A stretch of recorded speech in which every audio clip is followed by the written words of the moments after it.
I feel like Nigeria never ended the civil war against Biafrans. Do you think that there's something that could be done consistently? And you know very much how Americans take the Black American history. Yes. And in some part of, in some states in America, they pay attention to their curriculum to study Black American history. Yes. And there's the Civil War. And there are those who say that healing comes from, but a lot of people still believe that the blacks or the colored person in America is an endangered species. Yes. But in South Africa, we saw what happened. In Rwanda, we saw what happened. How reconciliation and healing could happen.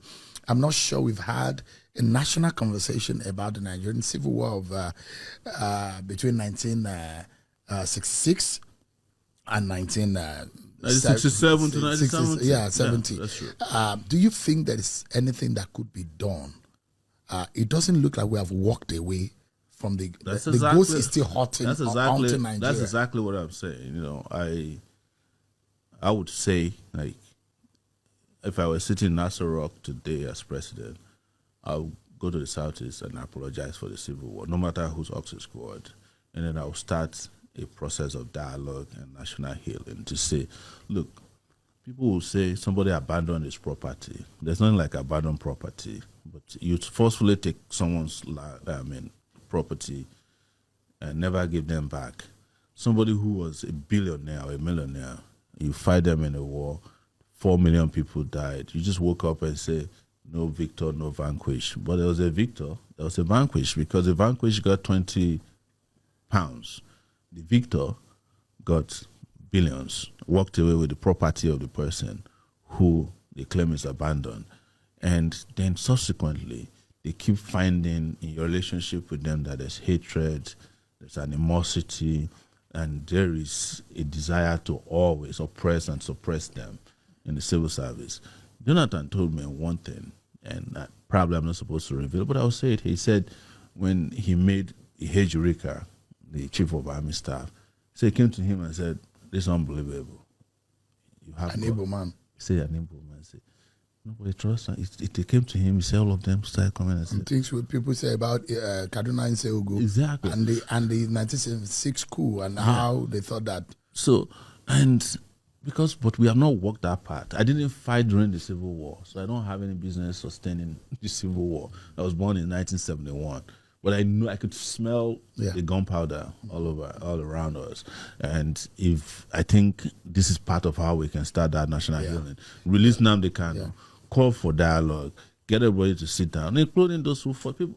Gowon is still around, Let all of them sit across the table and say, look, we want to confront one of our ugliest past, which is the Civil War. I think, and because we are confronting our past in the Niger Delta region. You are forgiving Kensarawiwa, remediation is likely, driven by the need to go and start re-exploitation of oil from Ogoni land.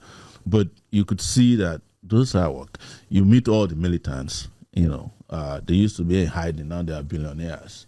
Tompolo just donated 10 billion naira to Delta State. He's probably richer than Delta. So if, for instance, you had continued fighting the insurgency in the Niger Delta region, probably they would have shut down the entire oil production in the country by now. Sure. You are looking at insurgents, Boko Haram, bandits. You are meeting with them. You even grant them the opportunity to come to your meetings with their RPGs and their magazines. They come.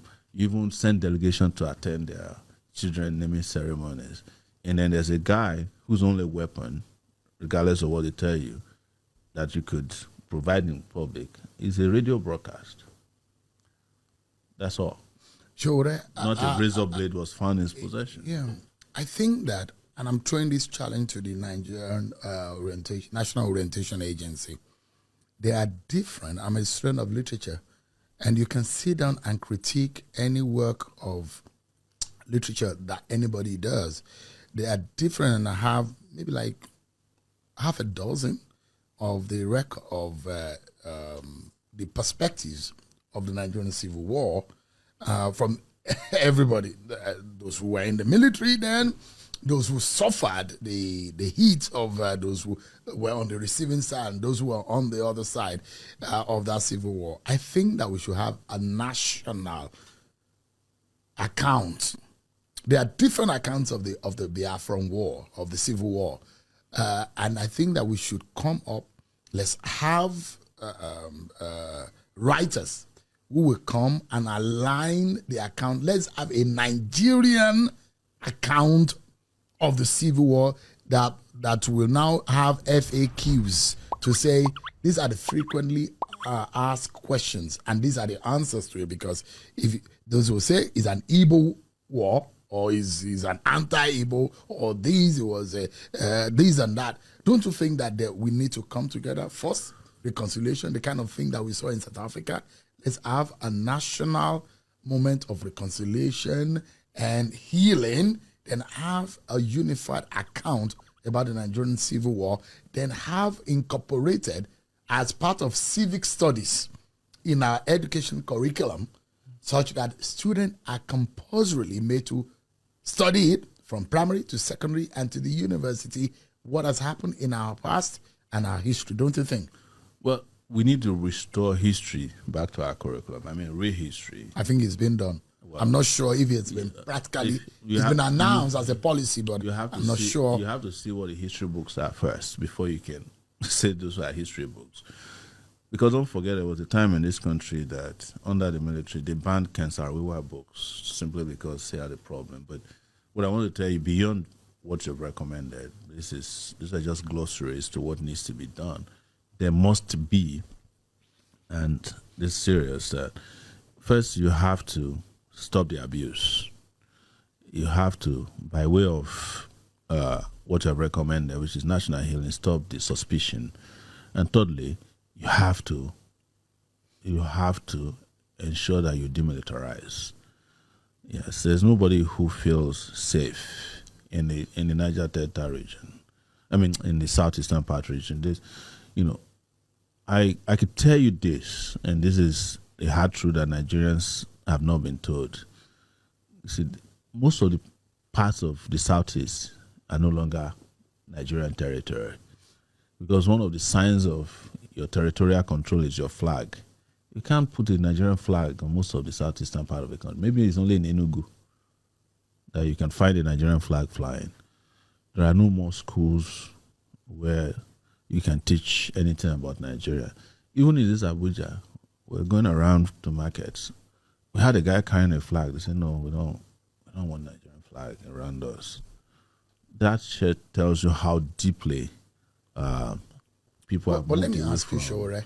The case of Nnamdi Kanu is before a Nigerian court. Yes. And, when this has happened, it handicaps anyone from taking any political decision. Nobody is handicapped by, let me tell you, and you know this, the politicians who repeat this garbage, they themselves do not allow the courts to determine their fate.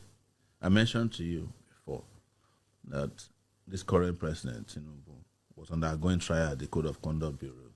Have you ever studied how it ended? It ended because they always seek political solutions. He knew that if he was convicted, he might not be the president that he is today. So he went to France to go and meet with Jonathan. A meeting organized, I think, was by Shaguri, or there's another guy who is close to Atiku, one of those Italians. And he resolved it there. I heard about it through the Akintola SAN. He said, sure, because I used to carry Tinubu, and he said, this case is dead. I said, how? So what they do is that all they need to do is the judge is not handicapped. All they need to do for political solution is for a prosecutor to come to court and file a nollie. You are nollie prosecute. Yes, it's to say, look, the power of the states to withdraw. We're submitting a motion today that we no longer want to continue this process. That is what you think the Attorney General should do immediately. He should have done that yesterday. Yesterday was their best opportunity. What solution would that? What would that do? It immediately de-escalates tension. It provides an opportunity for dialogue immediately.